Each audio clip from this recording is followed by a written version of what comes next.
So I woke up this morning not feeling good, and it's like funny because you think you've won certain battles, and then the inner critic or the negative self-talk or the depression or whatever it is comes back at you.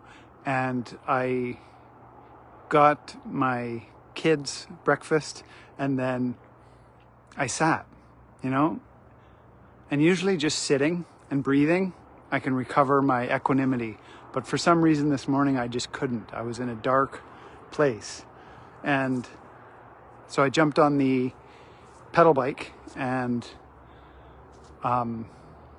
started to work.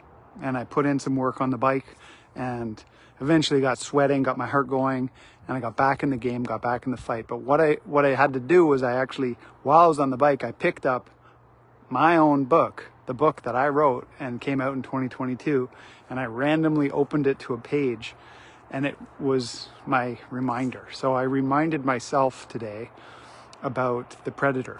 That's what I called it in the book. The predator was the name I gave to the enemy, and the enemy is that force within the self that is in the self but is not of the self. That's one way of putting it.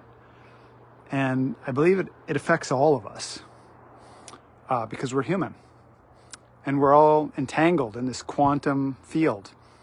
So that's the significance part. When you overcome your inner battles, and if you recognize the enemy coming at you, trying to strangle you, choke you out, delay you, distract you, diminish you, that ultimately, that inner battle is a form of spiritual warfare. So your victories are significant because when you overcome those battles, it sends out a ripple effect that you won. And that's what we're here for. Was it Ram Dass who said, really, we're all just walking each other home? We're walking through life as home, as we walk each other home. We are home, walking each other home. And there's battles, there's battles to win. There's battles because right now there's great attacks coming.